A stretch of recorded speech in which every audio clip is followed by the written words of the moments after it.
Hoje o nosso tema, na verdade, é um contraste do último tema que eu trouxe aqui também, que falava um pouco sobre os filhos, né?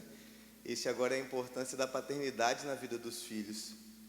E para nós hoje é importante saber como conduzir as coisas como, na verdade, o Cristo deseja, né? Como conduzir sua casa da forma como Deus deseja. Como conduzir, sabe, a sua família da maneira como Deus deseja. Como conduzir, talvez, o seu casamento, como conduzir os seus filhos da forma como Deus deseja. E é isso que a gente vai tratar um pouco aqui hoje. Hoje a gente vai falar sobre duas famílias em específicos, que é sobre a casa de Eli e sobre a casa de Samuel.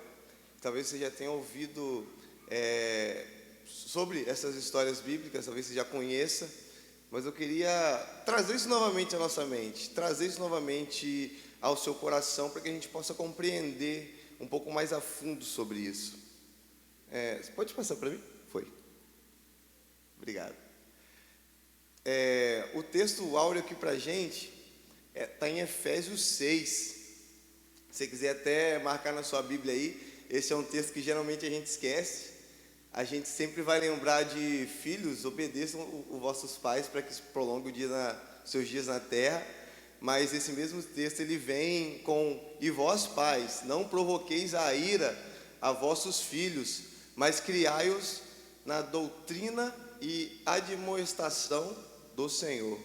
Então isso é uma via de mão dupla. Da mesma forma que o texto diz para nós: filhos, sejam obedientes aos vossos pais. Também ele vai dizer: pais, não irem os seus filhos. Então, a gente tem que saber que, na verdade, a família, tem que ser algo harmonioso ali no Senhor, né? Não é só um lado respeita o outro, mas ambos os lados devem se respeitar.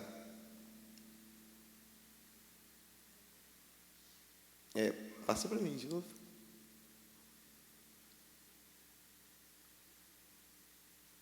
Isso, pode voltar um.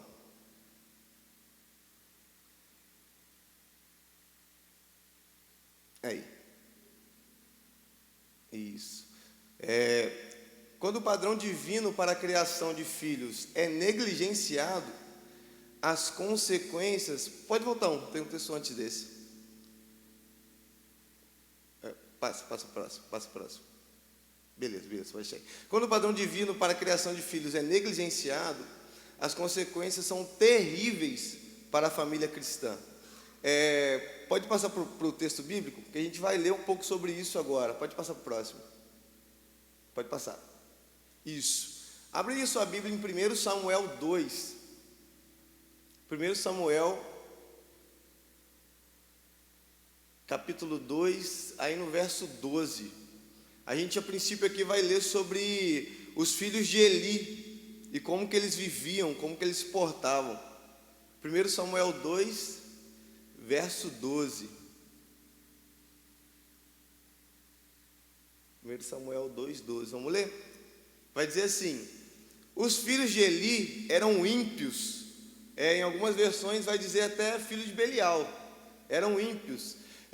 Não se importavam com o Senhor, nem cumpriam os deveres de sacerdotes para com o povo. Sempre que alguém oferecia um sacrifício, o auxiliar do sacerdote vinha com um garfo de 3 dentes, e enquanto a carne estava cozinhando, ele enfiava o garfo na panela, ou travessa, ou caldeirão, ou caçarola, e o sacerdote pegava para si tudo o que vinha no garfo. Assim faziam com todos os israelitas que iam a Siló. Mas antes mesmo de queimarem a gordura, vinha o auxiliar do sacerdote. Isso aí é no 15 já, né? O auxiliar do sacerdote dizia ao homem que estava oferecendo o sacrifício: dê um pedaço de carne para o sacerdote assar. Ele não aceitará de você carne cozida, somente crua. Pode passar para o próximo. Se o homem lhe dissesse: deixe primeiro a gordura se queimar, então pegue o que quiser, o auxiliar respondia: não, entregue a carne agora.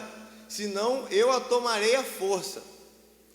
O pecado desses jovens era muito grande à vista do Senhor, pois eles estavam tratando com desprezo a oferta do Senhor.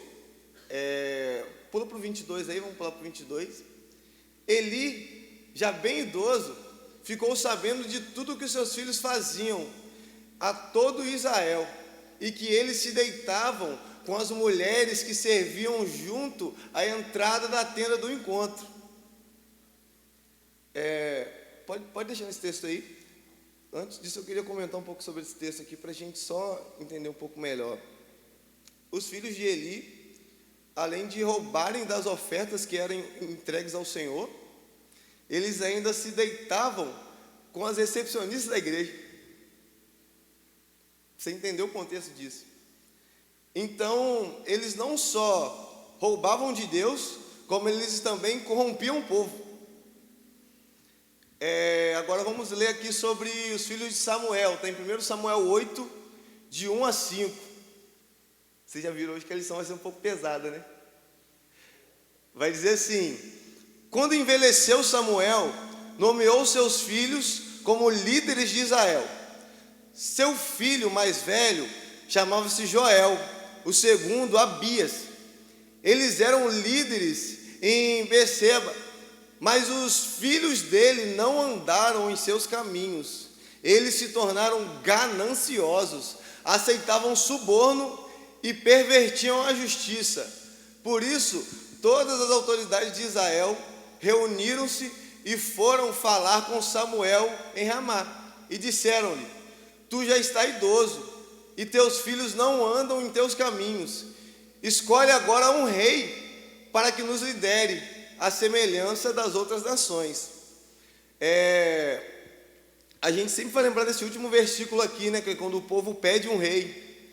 Mas a gente não entende muito bem porque o povo pede um rei, né? E esse é o motivo. Porque os sacerdotes de Deus estavam corrompidos. E o povo, olhando para a devassidão e a injustiça daqueles que deveriam representar a Deus, olhavam para outros povos e viam mais justiça do que no povo de Deus. E o que eles fazem? Pedem um rei. Por quê? Eles pensam o seguinte: rapaz, se os outros povos estão crescendo tanto, estão, vencendo tanto, estão tão à frente, e a gente só enxerga no nosso meio corrupção, por que então Deus não nos dá um rei? Em vez de nos deixar sendo governado pelos juízes aí dele? Porque eles são corruptos, porque eles se vendem, porque eles são gananciosos, porque eles se deitam com as próprias mulheres do templo. Então nos dê um rei. Pode passar para o próximo. Antes da gente entrar no tema em si, muitas vezes a gente culpa as pessoas lá fora por odiarem a igreja. Muitas das vezes a gente culpa as pessoas que às vezes convivem nos meios que a gente convive, as nossas famílias, ou seja lá quem for, por não quererem estar aqui. Mas muitas vezes eles veem tanta corrupção em nós que eles ficam desacreditados da igreja. Muitas vezes eles veem em nós tamanha devassidão que eles olham para a palavra que nós pregamos e olham para nós e dizem: cara, se esse Deus transforma, se esse Deus é bom, se esse Deus é tudo isso que eles dizem, por que eles não vivem o que eles pregam então? E aí a gente quer culpar as pessoas lá fora pela falta de devoção que a gente tem ao Senhor. A gente se veste dos métodos religiosos, como esses sacerdotes faziam, mas acabamos vendo uma mentira. E sabe o pior? É que talvez isso aconteça na criação dos seus filhos também. A paternidade dentro da família. A paternidade é uma função que proporciona um sustentáculo afetivo importante para o desenvolvimento da criança. Esse caso, 2 textos que você deu aí, falando Samuel, eles não negligenciaram Efésios 6,4? Como? Eles não negligenciaram Efésios 6,4? O que diz Efésios 6,4, no caso? Textuário nosso. Sim, cara, a gente, quando olha para o Senhor, é interessante, eu vou até reler aqui. E vós, pais, não provoqueis a ira dos vossos filhos. Eu vou tratar esse tema mais para frente, mas eu vou adiantar um pouco isso. A gente, muitas vezes, negligencia os filhos. Os filhos, a gente não dá voz, talvez você não dê voz aos seus filhos. Talvez você trate seu filho como nada. Talvez você mande na sua casa e seu filho não tenha opinião. Aí sabe o que acontece? O seu filho, ele nunca vai confessar o pecado para você. O seu filho, quando ele tiver um problema, ele nunca vai te procurar. Ele vai procurar um amigo dele que usa droga lá fora. Vai procurar talvez a menina com quem ele está se deitando lá fora, para falar sobre os problemas da vida dele, mas ele nunca vai confiar em você para falar isso. Eu pastoreei adolescentes durante cerca de 2 anos. E eles me procuravam para falar coisas que eles poderiam falar para os pais deles. Mas sabe por que não falavam? Porque os pais deles não os ouviam. E aí, eles procuram, sabe o quê? Uma referência paterna. E é aí que mora o perigo. Porque agora outra pessoa vai fazer o trabalho que você poderia estar fazendo. Só que, quando você assume uma posição que deve assumir, isso já deixa de acontecer. E sim, eles cuidavam mais da igreja do que da casa deles. Eles davam mais valor às pessoas de fora do que às pessoas dentro da casa dele. E quando eles viram, já era tarde demais.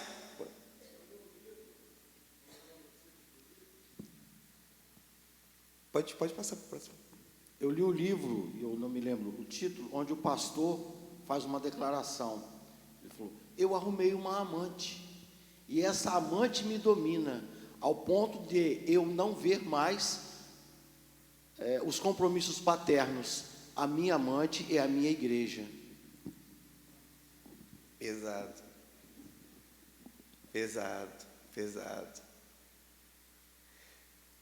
Vamos para esse texto aqui.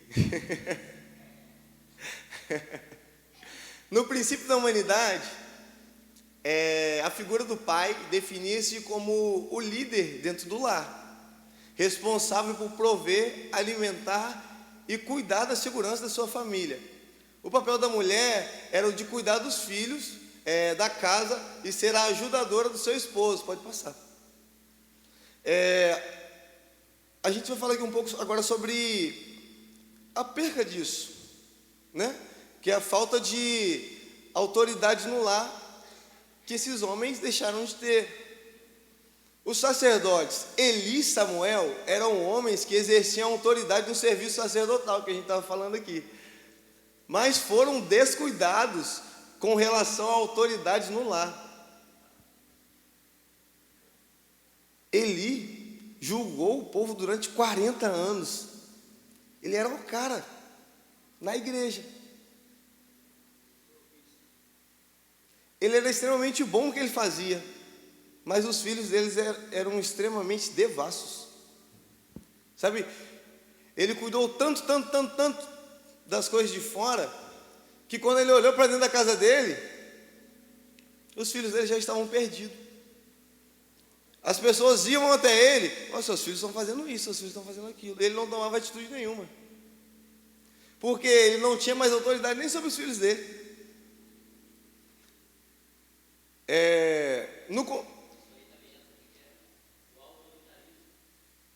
O autoritarismo.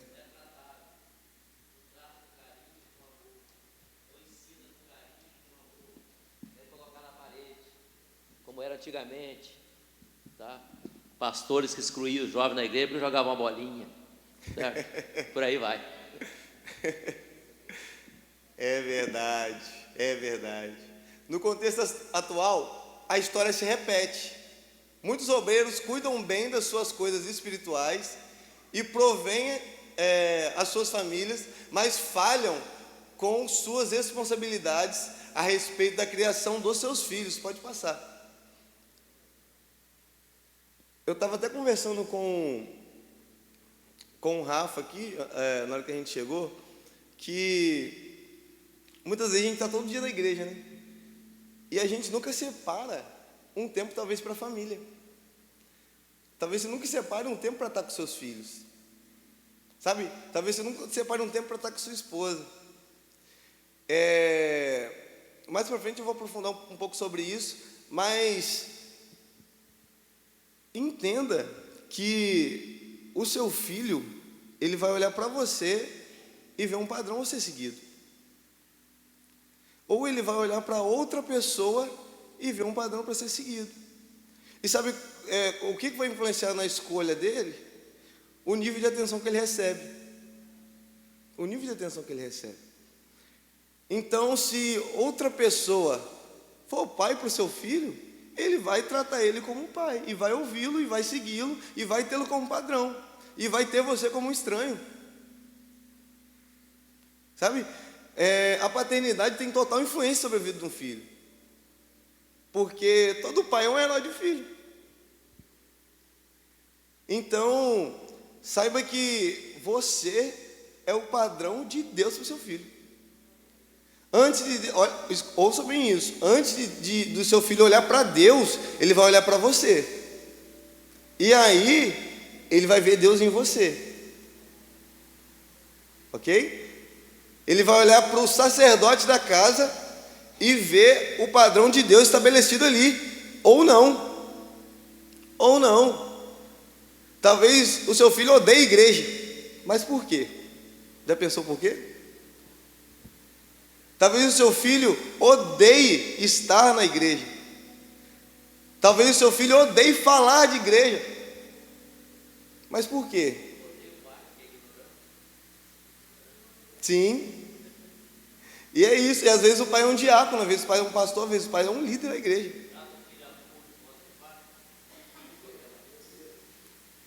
Exatamente. Deixa só a irmã falar primeiro. Paz do Senhor. Existe ex-esposa, né? Ex-marido, mas ex-filhos não. E é o problema da nossa geração atual. Casais que se separam e abandonam os filhos. A gente está com um problema ali no nosso bairro. Voltando lá sobre o Evangelho, uma mulher abandonada com 2 filhos, professora, casou com um crente, a família toda católica. E a filha de 11 anos começou a ficar revoltada. Chegou para a mãe e falou que o padrasto estava abusando. Ela não acreditou. A menina fugiu de casa 2 vezes. E o padrasto, crente. E aí a menina foi a ponto de discutir na escola e querer matar a colega. O conselho tutelar entrou no meio, excluiu, afastou a menina da escola. E vem a menina sofrendo aquele abuso, a ponto dele pegar e estrupar a menina. A menina conta para uma colega. A colega falou assim: grava no celular. Gravou no celular, porque não foi só uma vez. Levou na delegacia, porque no BNH foi rápido. E prenderam ele na mesma hora. Crente. Essa menina hoje virou um monstro. Não pode falar em crente com ela.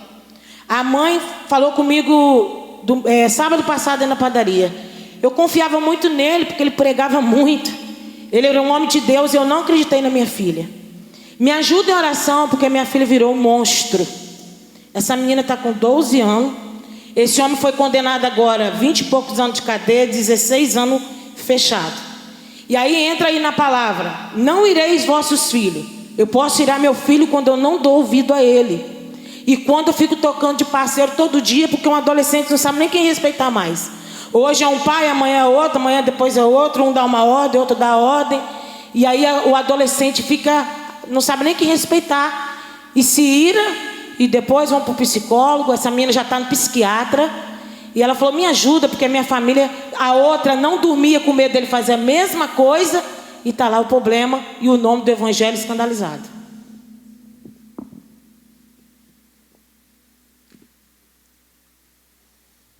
Eu não preciso nem falar, porque Deus odeia o divórcio, né? Porque Deus preza pelo casamento.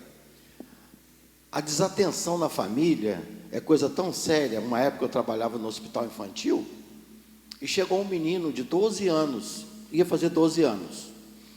E a febre dele não cessava. O médico, o pediatra, muito amigo particular, me chamou lá e falou: vem aqui para você orar para esse menino para mim. E eu fui orar pelo menino, o médico chamou. E o menino não melhorava, 3 dias internado, febre alta. Então. Aí eu falei: doutor, deixa eu conversar com o menino. Aí o doutor saiu, a enfermeira saiu, eu fiquei com o menino. Falei: o que está acontecendo? Ele falou: eu vim para o hospital para receber um abraço da minha mãe e da minha avó, porque eu moro com a minha avó, minha mãe me abandonou, e eu sinto tanta saudade dela, que eu pedi a Deus para me dar febre, para eu passar mal, para eu vir para o hospital. Chamei o doutor, contei a história do doutor, o doutor chamou a mãe veio, abraçou, beijou, o menino teve alta.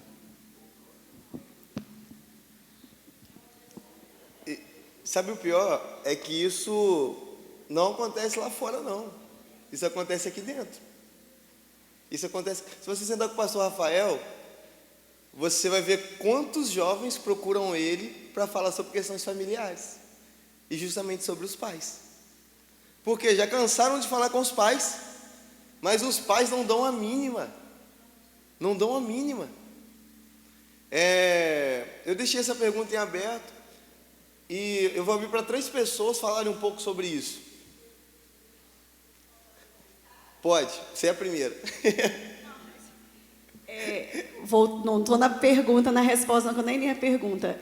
Nós que somos profissionais da educação, acredito que tem várias pessoas aqui, profissionais da educação, e a gente lida, né, com um grupo, com um coletivo. E às vezes a gente vê essas questões, né? Fulano já está indo no psiquiatra, fulano já está indo num psicólogo, mas na realidade o tratamento tinha que começar na mãe e no pai. Os gatilhos que esses adolescentes e jovens têm hoje para vários comportamentos, homossexualidade, droga, rebeldias extremas, né? Tudo, o foco está na família.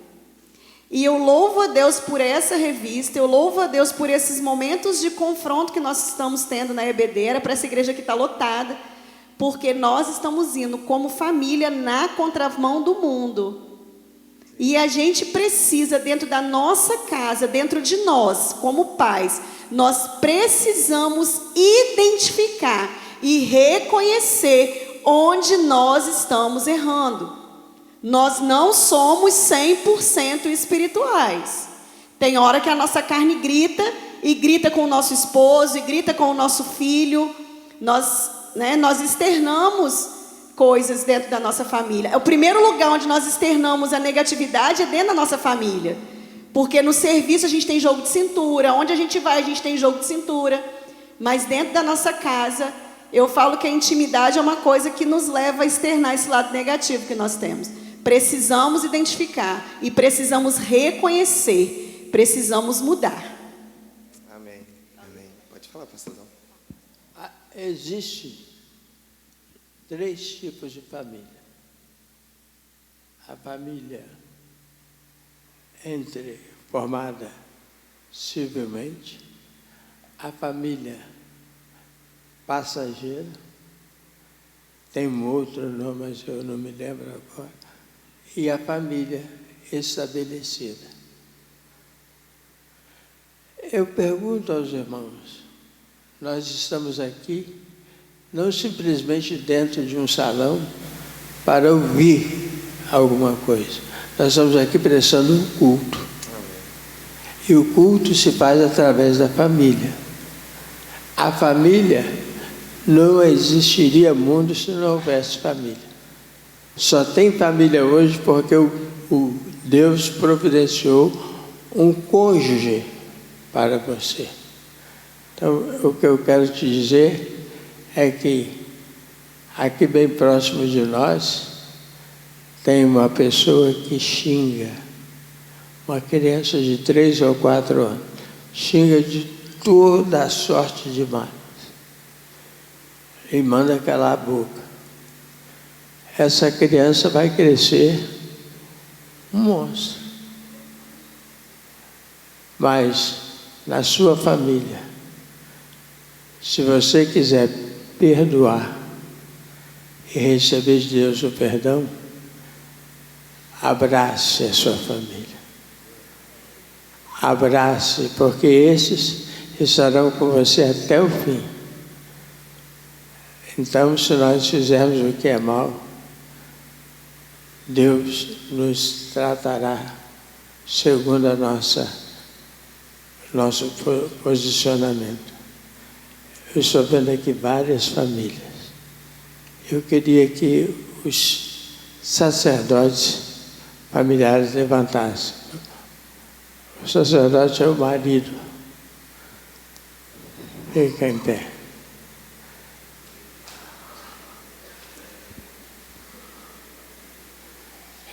Olha, temos bastante sacerdotes aqui. Agora é hora de Deus abençoar. Deus vai te abençoar. Porque você tem muito cuidado com o filho dos outros e não dá uma bala para o seu filho. Então, nesse momento, pais, honre a sua esposa. Porque quem critica da esposa fala dele mesmo. E serão ambos uma só carne. Então vamos agradecer a Deus pelo que Ele fez. Diz comigo amém. Amém. Deus nos abençoe. Amém.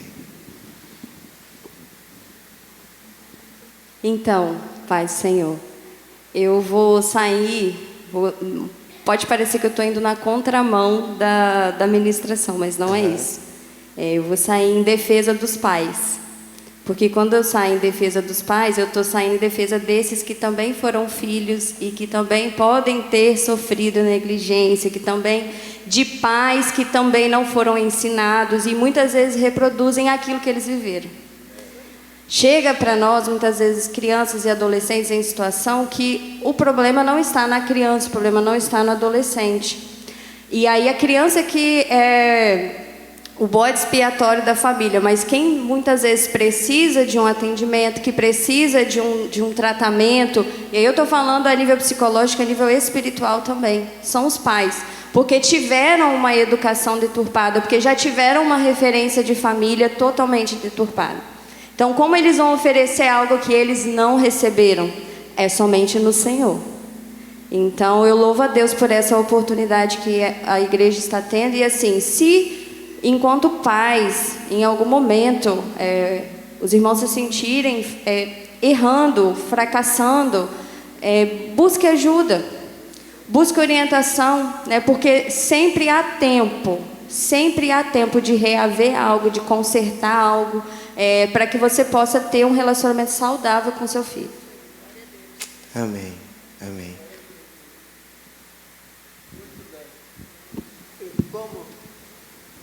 Como hão de falar se não são ensinados? É verdade. A gente vai, mas não é ensinado, como que vai fazer?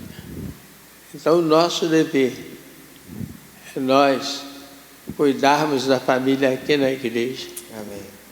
A igreja leva para o lar leva para o serviço muda e é transformado, salvo. E nessa manhã eu faço o quê? Olha o seu altar, veja como está e sacrifica o cordeiro. Amém? Deus tem esse procedimento conosco. Como pregarei se não há quem pregue? A quem enviarei se não há quem colabora? E como saber da vida de uma criança? Eu passei por experiências terríveis. Lá no fundo, no íntimo da minha alma, há alguma coisa que ainda me incomoda. Mas eu espero em Deus, nessa manhã, quebrar essas correntes.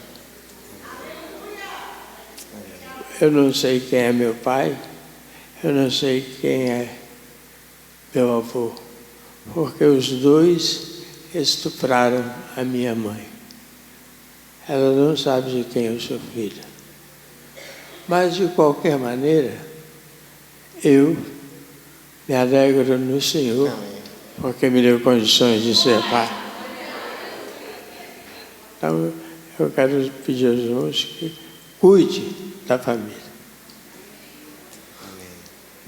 Esse tipo de testemunho que o pastor acabou de dar era o que eu ia falar também em concordância com ela e com ela também.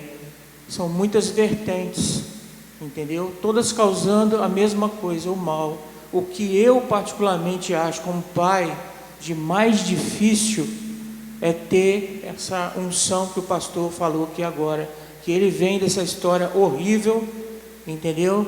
E inimaginável, e ele teve a unção de seguir em frente com Deus.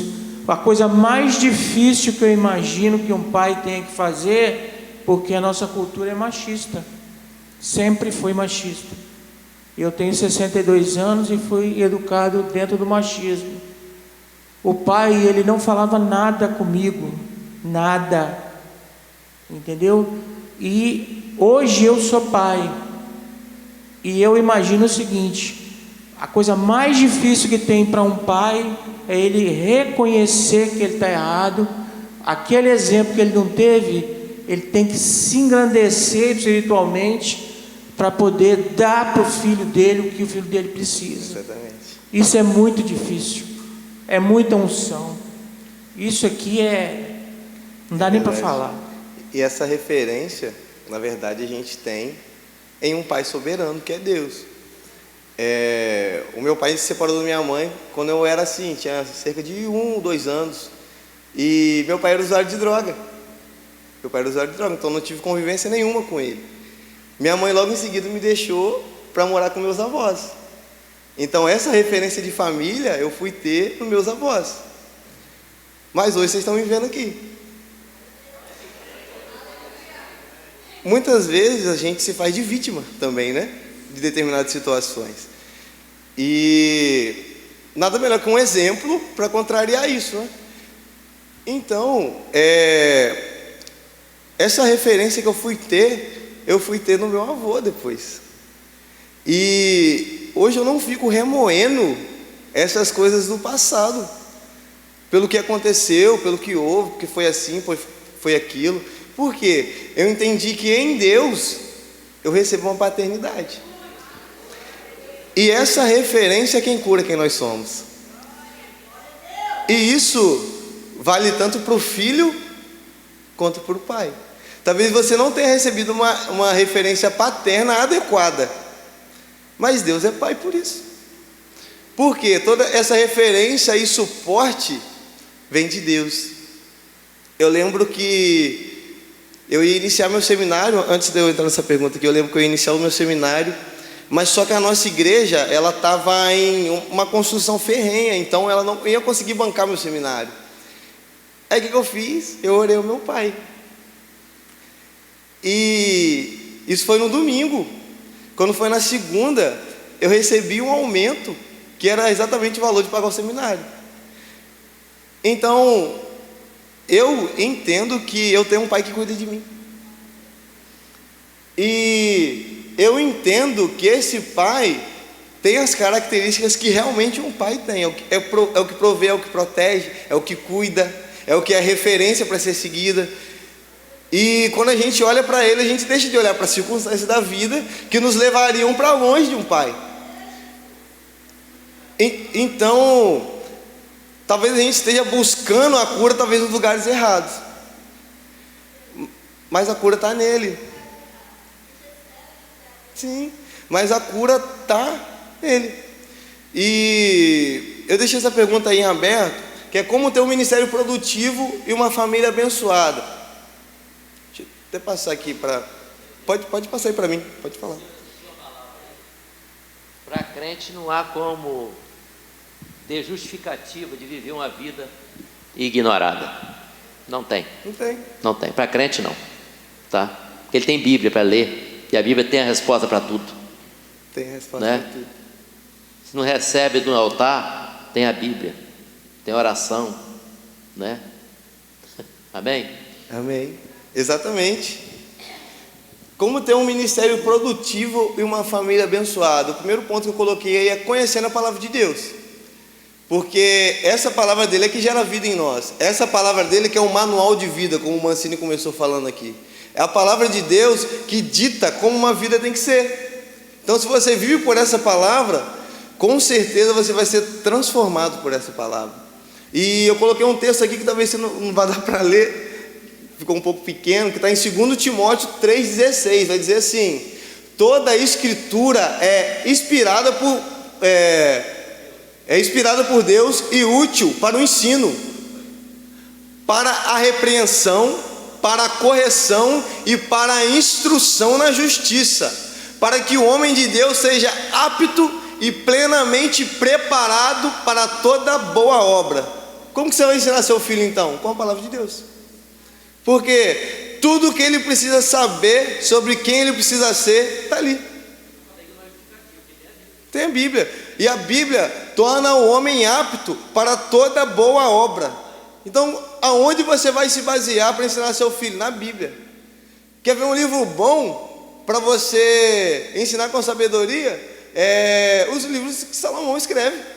Provérbios, Eclesiastes. Ali, rapaz, o homem que lê Eclesiastes, Salmos, é transformado. Porque vai falar de coisas diárias, aonde você pode se portar com sabedoria, onde você pode ensinar com sabedoria. O segundo ponto que eu botei aqui é sendo referencial, sem tolher dos filhos a iniciativa. Seja uma referência para o seu filho, mas deixe ele pensar também sozinho. Sabe? Seja alguém em quem o seu filho possa se inspirar, mas dê voz a ele também, para ele questionar, para ele, sabe, conseguir se desenvolver, para que ele também, no futuro, seja independente e crie um filho de acordo com a palavra de Deus. Mas se você não permite que o seu filho escolha nem a roupa dele, que vida o seu filho vai ter? Que voz o seu filho vai ter?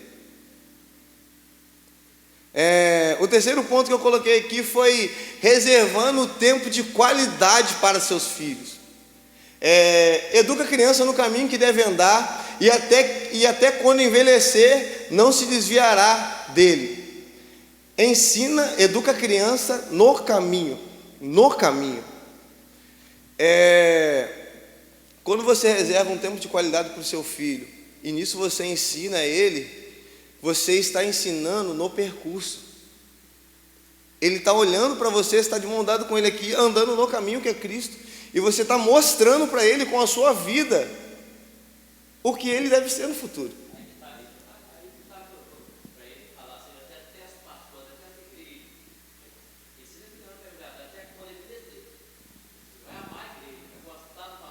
Exatamente.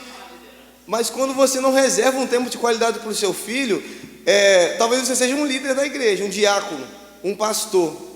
Mas se ele não tem um pastor em casa, o que ele vai pensar dos pastores? Se ele não tem esse líder em casa, se ele não tem esse diácono em casa, o que ele vai pensar sobre a igreja? Poxa, meu pai nunca me deu atenção. Meu pai sempre preferiu essa igreja aí do que estar com a gente aqui. Sempre preferiu essa igreja aí do que reservar um tempo para ir no cinema comigo. Sempre preferiu essa igreja aí do que reservar um tempo para me levar na pracinha para brincar. Então eu não quero essa igreja não, porque essa igreja nunca deixou eu ser criança com meu pai. Essa igreja me tirou meu pai.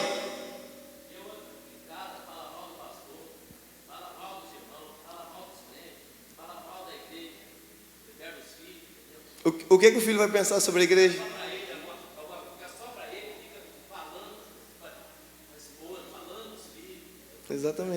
Exatamente. Pode falar, pastorzão. É interessante, nós estamos batendo na tecla família. Como está a sua? Pergunta como está a minha. Porque é fácil sugerir a ideia. Abraçar, aí é outro departamento. E outra coisa, veja, Tiago, veja aí Tiago para mim, 5:17.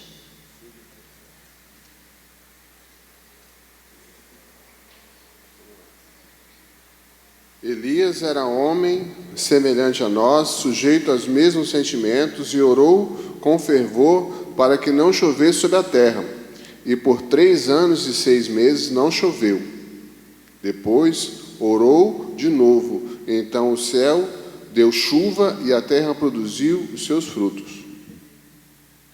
Meus irmãos, se alguém entre vocês se desviar da verdade e alguém o converter, saibam que aqueles que converter o pecador do seu caminho errado salvará da morte a alma dele e cobrirá uma multidão de pecados.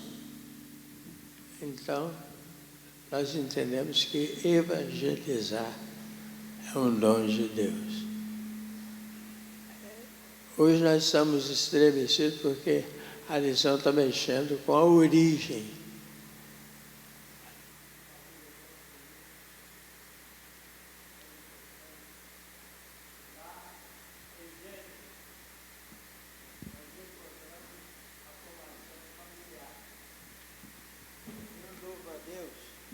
Porque a minha família está bem.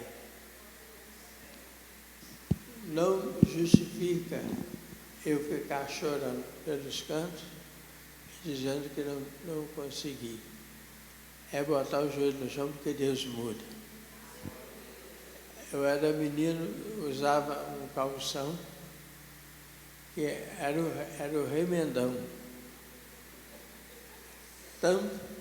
Tão remendado que ele não tinha origem. Não. E aí, isso era da família. E eu cresci, quando chegou a época de eu me casar, eu disse, não vou casar não. Vou desmanchar esse negócio, porque eu já passei muita necessidade. E alguém falou em maldição hereditária. Eu disse, está aqui na minha cabeça, eu estou condenado. Mas eu cheguei a trabalhar em 4 empregos. Mas nunca faltou nada lá em casa. Não vai faltar na sua também. Você toma posse, não deixe lugar. Aquilo, para mim, foi um ensino. Deus me espremeu e me trouxe com vitória. Eu quero dizer aos irmãos esta manhã, honre a Deus e depois a sua família. Alguém diz, primeiro é a igreja, depois a família. Não, primeiro é a família, depois é a igreja. Porque eu não tenho um filho que está distante do Evangelho. Eu tenho um filho, mas e a Juliane? A Juliane é crente, tem fé, mas ela fica em casa. Ela é meio, eu não sei se é revoltada, ela é muito fechada. E eu quero, nessa manhã, pedir à igreja glória a Deus e uma salva de palmas para as famílias.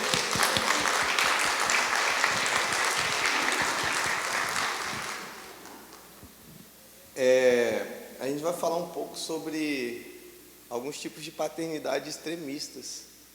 A gente está falando isso é porque são coisas que vocês veem que acontecem, coisas que realmente existem e coisas que a Bíblia trata. Então a gente pode querer fugir disso, mas a Bíblia não foge disso. Então se a gente talvez adie essa conversa ou contorna ela, talvez a gente nunca trate algumas coisas que existem no nosso meio, que precisam ser tratadas, né? Então, por mais que às vezes seja difícil, porque é difícil ser cristão também. Eu sei que pode ser difícil ser pai, e é difícil ser filho também. Mas se a gente não buscar atingir a estatura do varão perfeito, que é o Cristo, que é isso que a Bíblia nos orienta, a gente sempre vai estar nessa estaca zero.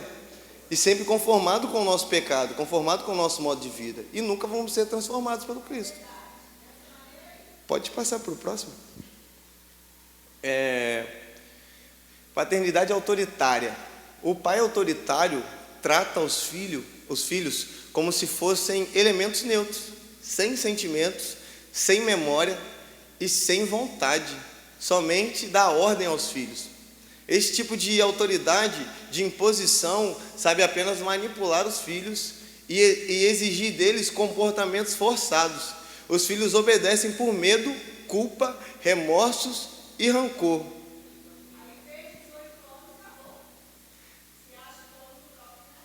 Exatamente. Até quando você puder dominá-lo, ele vai estar na igreja e ele vai estar na sua casa. Mas assim que ele conseguir uma brecha para sair do seu domínio, ele vai fazer. E ele nunca mais vai olhar na sua cara. E eu digo isso, deixa eu só, pode falar, depois leva para o irmão lá atrás. E eu digo isso porque eu já vi isso acontecendo com pastores. Sabe?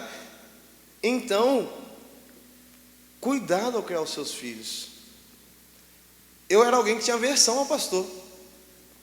Porque um dos primeiros pastores que eu conheci era uma coisa na igreja e outra totalmente doida fora.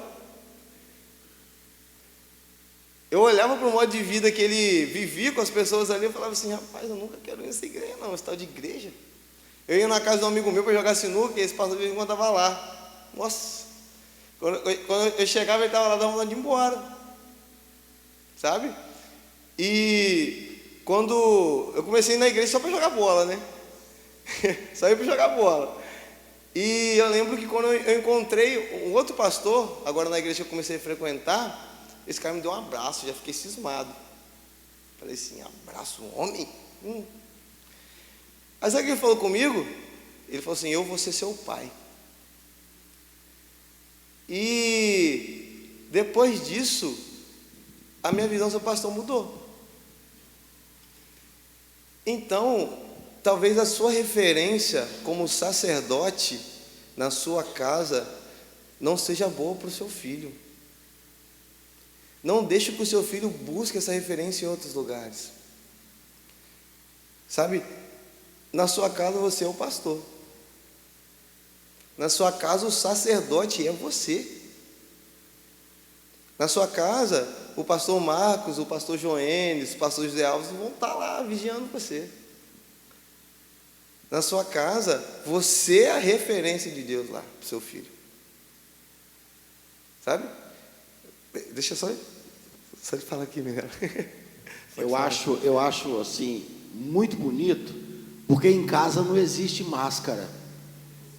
Fora você pode botar a máscara que você quiser, mas dentro de casa não, a máscara não encaixa. Não tem jeito. Você é o que você é. Falando sobre a imposição dos pais ali, me veio à mente a ignorância de Ló. Os homens vieram para ter relação com os anjos que estavam na casa de Ló. Ló pega e diz, usem as minhas filhas. Porventura os anjos não poderiam se defender? Mas a autoridade dele, as filhas são minhas, eu faço delas o que eu quero. Elas não têm vontade própria, aqui, tome as minhas filhas no lugar dos anjos. Então é isso aí. Às vezes o pai, ele tem um filho e ele quer ter um domínio tão grande sobre o filho, que o filho é como se fosse um cão, é um objeto. Ele expõe os filhos e quando chegar lá na frente e os filhos entenderem que são livres, acabou. Exatamente. Aí deixa o irmão lá atrás falar. Pode falar, irmão. Bom, Vitor, é o seguinte, eu estava ansioso para falar alguma coisa a respeito dessa lição, mas esse ponto que chegou aí, e já algumas reflexões, dizendo que os filhos ficam aquele sofrimento até pegar uma idade madura, né? Eu também passei um pouco por isso, devido ao rigor de família, aquelas coisas todas. E eu dizia, como todos dizem também, eu não serei assim com meus filhos. E diga-se de passagem, a gente se torna pior do que os nossos pais foram com a gente. Rigoroso, porque começa a vivenciar as vidas, ver o que acontece lá fora, trata os filhos como nós fomos tratados também. Então vai troca de gerações em gerações e parece que isso não vai terminar nunca. Eu disse para um filho meu, ele falou assim, mas você me trata ruim, mal? Meu filho, não, eu te trato com amor. Você vai ver quando você tiver seus filhos, jamais farei o que você faz comigo. E vendo agora, ele já está sendo um pai igual eu fui para ele. As coisas vão trocando de paternidade. E não vai ter jeito não, irmãos. Tem que orar mesmo. E hoje, depois que eu peguei a razão, eu fui ver que meus pais foram os melhores pais que a terra pode ter. Amém, amém.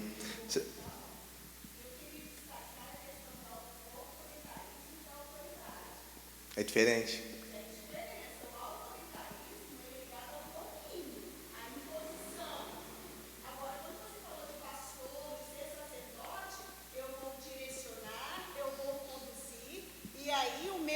Eu vou conseguir demonstrar para o meu filho a autoridade sem o autoritarismo.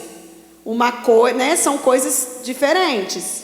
Autoritarismo é domínio, autoridade é você conduzir, é você saber direcionar, né, sem ser autoritário. Sim. Deixa eu comentar primeiro sobre o que o irmão falou, vou comentar sobre isso também. É muito interessante o que o irmão falou e é uma coisa muito real também. O que acontece conosco? Geralmente nesses processos da vida, isso até no casamento, você com a sua esposa, com o seu esposo, sabe?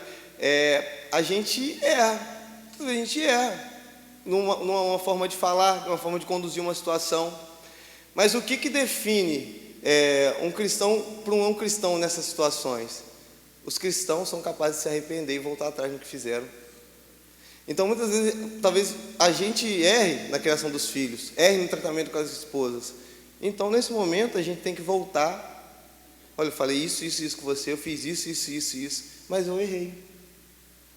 Mas eu fiz errado. E aí, a gente consegue conduzir essa situação em amor. Por quê? Às vezes, a gente dá uma palavra dura para alguém, beleza, passou, esqueceu, já está tudo bem. Mas isso fica ali, quando a gente não volta e conserta isso, não volta e refaz isso. Então é importante que a gente seja capaz de se arrepender nas nossas atitudes, no que a gente faz de errado com as pessoas, na forma que a gente fala. E isso não é vergonha, voltar atrás de algo que você disse. Então, se você errou com seu filho, se você errou com sua esposa, não tente maquiar isso e consertar de uma outra forma. Peça perdão. Isso não é vergonha para você, isso não é vergonha para nós. Por mais dolorido que seja, isso parece que é o ápice da humilhação, né? Porque parece que a gente se rebaixa para fazer isso, né? Mas isso não vai tirar sua autoridade, sabe? Isso vai mostrar que você é um cristão genuíno, capaz de refazer quantas vezes forem necessárias. Pode ir.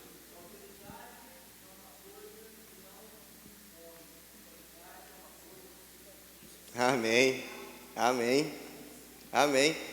Exatamente isso. A gente confunde muito as coisas.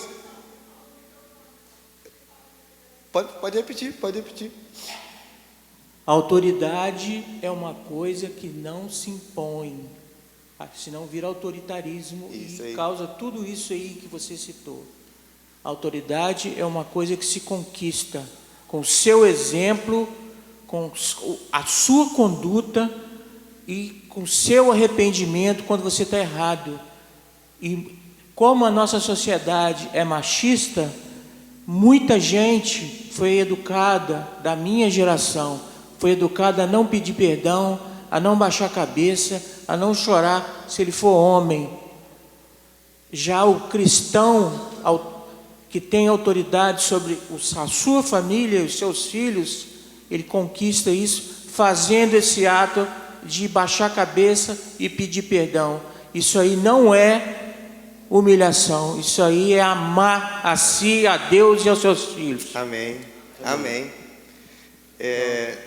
Pode falar, pastor. É o seguinte, Autoritarismo é o delegado de polícia. Ele chega lá, vai falar, pá, pá. Eu não sei se a Ancila, a doutora Ancila, já faleceu, está viva.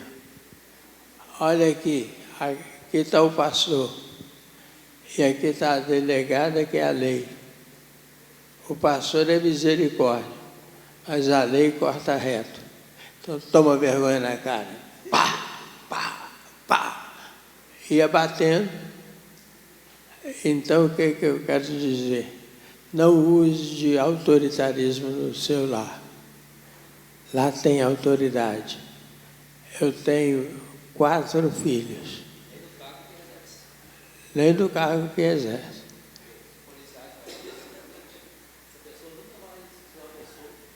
Pancada nunca curou ninguém. Couro nunca curou ninguém. A conversa, ao entendimento. Mas é aquela criança que é difícil. Uns são autistas, outros de TDAH. E aí? Isso. Toque. Diz mais, irmã, além disso. E nós temos tudo isso aqui dentro da igreja. Está tudo aqui dentro. Por quê? Não era para estar. Não era para estar, não. Nós não estamos sabendo tratar. A sua família precisa ser tratada. O dia que você chega em casa, pega um bombom, para quem pode, né? Aqui, minha querida, eu trouxe para você. Pronto, você ganhou aquela esposa por dia todo. Mas chega em casa, chuta a porta. Onde está isso aqui? Que é isso? A comida está pronta? Essa comida está igual a que a sua mãe faz. Não gosto não, não quero não. Entenda, família é pedido de perdão, alguém já falou, é unidade, igualdade e amor. Deus está nos ensinando bem um tempo de florescimento da Hebron nessas áreas particulares. Agora, nós estamos tratando a família como se ela fosse meus escravos. Eu quero citar aqui o pastor Joenes. Eu tenho 8 anos, mais ou menos, que nós reunimos. Pastor Joenes, para mim, não tem mancha alguma em referência à família que eu possa julgar para ele. Ele é um homem de Deus.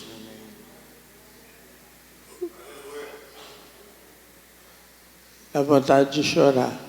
Eu quero te dizer que a tua família é ótima. Amém. Você vai tomar a decisão dela. Amém.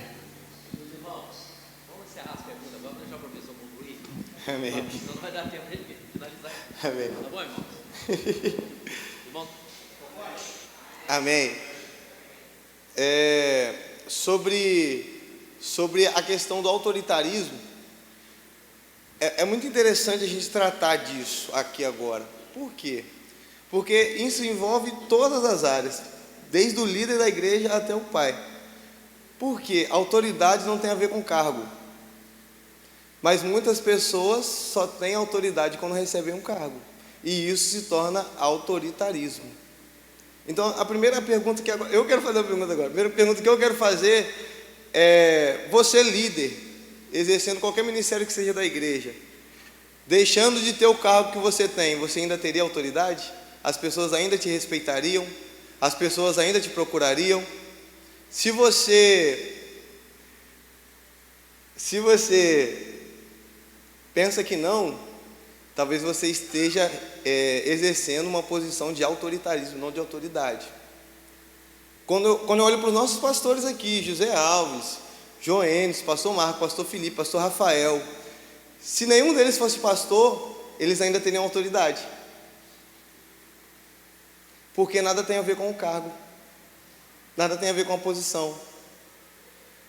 Você, pai, talvez se você não fosse pai do seu filho hoje, você seria capaz de influenciá-lo ainda, positivamente? Ele ainda te respeitaria como homem? Ele ainda te respeitaria como alguém que vive de acordo com o que Deus designa? Ou será que ele não olharia mais para você? Essas questões a gente tem que avaliar na nossa vida. Eu me avalio como líder todos os dias. Por quê? Talvez seja muito fácil impor algo para alguém, quando você está em uma posição que você possa impor. Mas isso é simplesmente abuso de autoridade. E isso não é igreja. Isso não é igreja.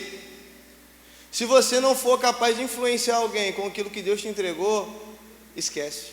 Você só vai usar do seu cargo para se satisfazer, para achar que você é algo que você não é. Então lembre-se disso. A autoridade não vem com o cargo, ela vem antes. Isso é na família, isso é na igreja, isso é em qualquer área da sociedade. As pessoas, elas vão te seguir, vão te respeitar pelo que você é em Deus, não pelo cargo que você recebeu. Porque quando você recebe um cargo autoritário, elas são obrigadas a te respeitar. Isso é triste, né? Porque elas vão se sujeitar a você simplesmente pelo que Deus é. E eles sabem que Deus quem escolhe, quem governa. Então eles não vão desrespeitar a Deus. Mas você vai viver o resto da sua vida sabendo que você é um fracasso como líder, um fracasso como homem de Deus, um fracasso como pai. Mas a gente não precisa viver assim a nossa vida, sabe?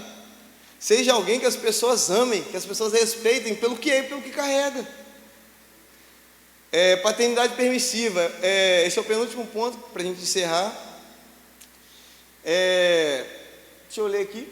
Quando um pai não se importa com os princípios bíblicos e deixa à mercê dos filhos a liberdade para decidirem sobre o que quiserem, o fim será calamitoso.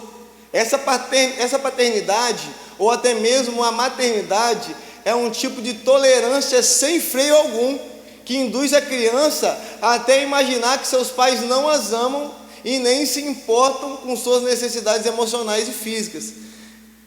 Como a gente tem dois extremos aqui, né?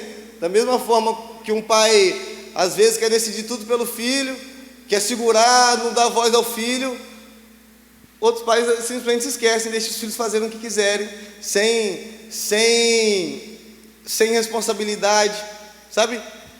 Sem educá-los como deveriam educá-los, sem corrigi-los. Isso não pode ser dois extremos. Tem que haver um equilíbrio.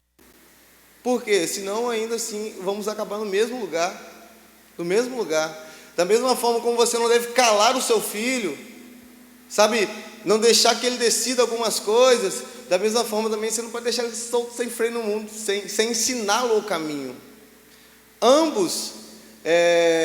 Ambos extremos são difíceis, sabe, de equilibrar ali, mas é preciso que seja feito. Sabe por quê?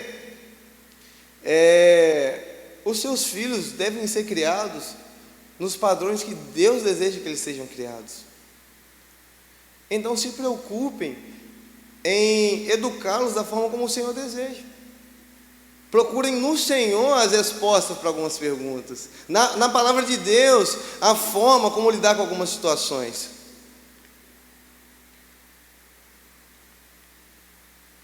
Deixa eu passar aqui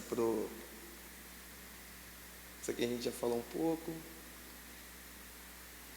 Isso aí, ó. O fracasso de dois pais relapsados com os filhos. Voltam para mim. Deixa eu ver. Passa para o próximo. Isso, obrigado. Omissos para com os filhos. O texto de 1 Samuel 2,12 diz: eram, porém, os filhos de Eli, filhos de Belial, e não conheciam ao Senhor.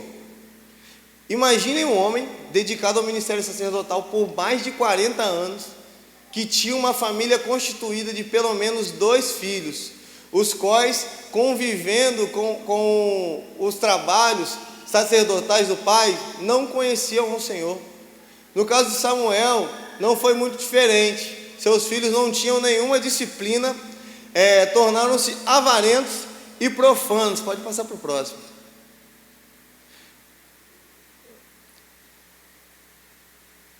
Pode passar mais um. Pode passar outro. Isso. A gente vai ver nos filhos de Samuel e de Eli que eles eram totalmente profanos. Eles não tinham responsabilidade nenhuma com as coisas de Deus. Eles eram de famílias sacerdotais, mas eles não conheciam o Senhor. Os pais foram grandes homens de Deus, influenciaram toda uma nação.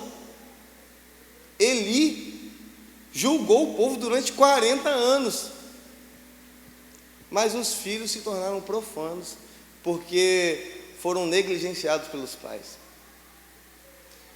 Nós podemos ser grandes homens de Deus, sabe? Você como pai pode ser um grande homem de Deus, você como mãe pode ser uma grande mulher de Deus, você como líder pode ser um grande homem de Deus. Mas nós temos que gerar uma outra geração, que virá após a gente. Mas quando a gente vive esse tipo de liderança, esse tipo de paternidade, esse tipo de maternidade extremista, as pessoas não vão aprender conosco para uma nova geração. Sabe por quê? Elas nunca vão querer ser como nós. Elas nunca vão olhar para nós e ver um homem de Deus, uma mulher de Deus que possam respeitar. E esse é o grande desafio desse tempo. Nós sermos alguém que as pessoas possam olhar e respeitar como um grande homem de Deus, como uma grande mulher de Deus. Sabe, você como líder, quem que você está discipulando para essa próxima geração? Você como pai, como que você tem gerado o seu filho para a próxima geração? Como que você tem, sabe, cuidado, ensinado o seu filho para essa geração que vai vir agora? Você como mãe, como que a gente tem vivido isso? Fique de pé em nome de Jesus.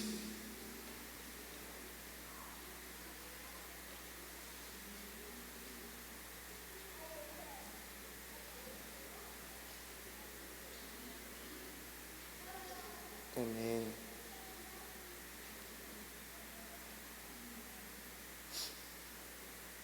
Amém. Tem um texto que eu queria ler que está em Provérbios 16, 32. Se puder, pode pôr aí, que é o último texto, então vai voltar mais para o slide. Provérbios 16, 32.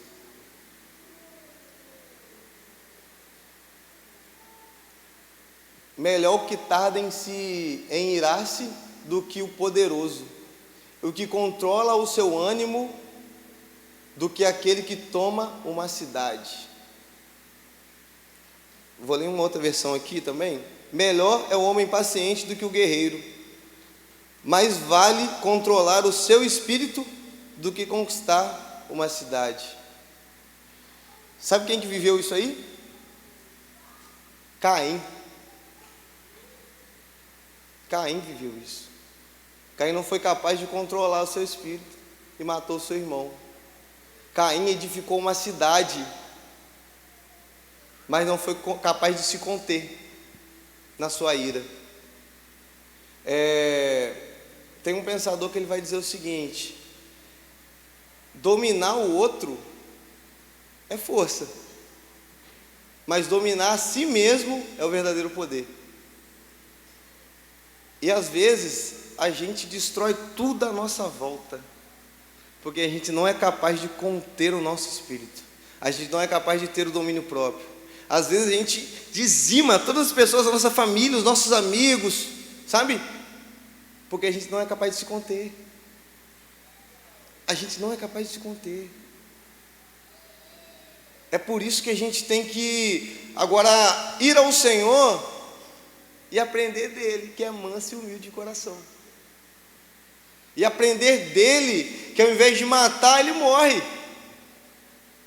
Que ao invés de sacrificar o outro na cruz, ele se entrega na cruz. E é isso que a gente tem que fazer como sacerdote. Eu sei, eu não sou pai, eu sei que não é fácil criar um filho. Mas eu sou filho e também sei que não é fácil ser filho. Eu sou cristão e sei que não é fácil ser cristão também. Você que é mãe também deve saber que não é fácil ser mãe. E agora, o que a gente vai fazer? A gente vai se entregar a isso tudo? Vai se entregar ao que o mundo está vivendo? Vai entregar a nossa família às mãos do diabo? Ou a gente vai correr para os pés do Senhor? Senhor, eu não consigo mais sozinho. Eu não consigo reger uma casa sozinho. Eu não consigo reger um ministério sozinho. Eu não consigo cuidar dos meus filhos sem o Senhor. Eu preciso da sua ajuda. Corra para os pés do Senhor. Corra para os pés do Senhor. Corra para os pés do Senhor. Feche seus olhos em nome de Jesus. Quero chamar aqui também o pastor Joenes. Louvor? Vem aqui, Natália. Vamos cantar um louvor então. Feche seus olhos aí, já vou orar também.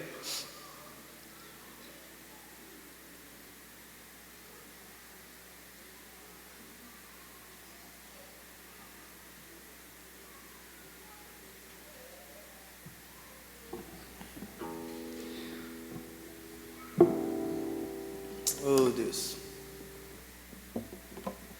o Senhor é santo, Pai. O Senhor é maravilhoso, Deus. Sabe, Senhor, durante o percurso da nossa vida a gente comete muitos erros. A gente comete erro com as nossas esposas, a gente comete erro com nossos filhos, a gente comete erro com os nossos esposos, com nossos amigos, a gente comete erro com a nossa família. Mas sempre é tempo de recomeçar contigo.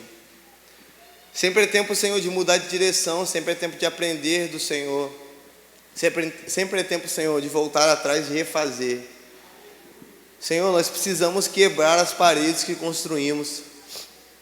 Nós precisamos quebrar os muros que construímos, Senhor. Nós precisamos construir pontes. Nós precisamos, Senhor, ao invés de, Senhor, vetar os relacionamentos, nós precisamos abrir esses relacionamentos e viver, Senhor, como o Senhor deseja que vivamos. Senhor, trata o nosso ego, Deus. Trata o nosso ego. Às vezes, Senhor, nós exercemos posições de autoridade e dessas posições, Senhor, vivemos o autoritarismo, dominamos pessoas e matamos pessoas nesse processo. Mas não é isso que o Senhor deseja, Pai. O Senhor deseja uma igreja que ama, uma igreja que exorta, mas em amor. Uma igreja que exorta, mas exorta pensando em gerar vida e não matar. Uma igreja que exorta, mas exorta pensando em edificar e não em abater, Pai. Pai, em nome de Jesus, nos ensina a viver como o Senhor viveu. Nos ensina, Pai, a ser como o Senhor é. Pai, não é fácil, Senhor, não é fácil a vida aqui. Não é fácil, Senhor, conviver, Pai, com esse nosso pecado que bate a nossa porta, Senhor, e tenta nos dominar. Não é fácil, Senhor, conduzir uma casa. Não é fácil, Senhor, amar as pessoas como o Senhor amou. Não é fácil abrir mão de nós, Pai. Não é fácil, Deus. Mas com o Senhor, Pai, o Seu poder se aperfeiçoa na nossa fraqueza, Pai. Quando o Senhor somos fracos e expomos a nossa fraqueza para o Senhor, é que então nos tornamos fortes em Ti. Sozinho é impossível, Senhor. É impossível que a nossa casa seja salva sem o Senhor. É impossível, Senhor, que a nossa família seja conduzida sem o Senhor. É impossível que a nossa vida seja bem sucedida sem a Sua palavra, Pai. Pai, em nome de Jesus, toma, Senhor, todos os pais aqui presentes hoje. Pai, em nome de Jesus, que eles não fiquem remoendo os seus erros, mas que eles aprendam contigo e vivam uma vida renovada pelo Senhor. Que, Pai, em nome de Jesus, que eles não vivam remoendo o que viveram com seus filhos no passado, que eles não vivam remoendo, Senhor, os pecados que cometeram contra seus filhos, mas que eles saibam que sempre é tempo para, Senhor, voltar atrás e consertar aquilo. Que sempre é tempo, Senhor, de voltar atrás, de refazer uma relação que foi perdida. Sempre é tempo de reconstruir um relacionamento, Senhor. Oh Deus, o Senhor reconstruiu um relacionamento que foi perdido lá no Éden, Pai. Como não podemos reconstruir um relacionamento perdido? O Senhor, Pai, reconstruiu um relacionamento que foi quebrado entre Adão e o Senhor lá atrás, com o seu Filho Jesus, Pai. Então, em nome de Jesus, que os pais aqui presentes saibam que sim, é possível ter uma relação saudável com seus filhos, que sim, é possível trazer o filho que está longe de casa de volta a casa, que sim, é possível que o filho perdido retorne, Senhor, porque o Senhor é o que garante essas coisas, Pai. Pai, que em nome de Jesus, que nessa manhã, Pai, os filhos comecem a voltar para casa, que nessa manhã os relacionamentos comecem a ser refeitos, Pai. Que nessa manhã os pais voltem a abraçar os seus filhos. Que nessa manhã os pais voltem a dizer palavras de amor aos seus filhos, palavras de cuidado ao seu filho. Que nessa manhã os pais voltem a dar voz aos seus filhos e os filhos a amarem os seus pais, Pai. Que nessa manhã o coração dos pais e dos filhos se tornem um de novo, se tornem um, Senhor, como nós somos um, Pai. Que em nome de Jesus, que nessa manhã as famílias possam ser restauradas pela sua mão poderosa, pelo seu amor que renova nossas casas, Senhor. E assim eu oro em nome de Jesus.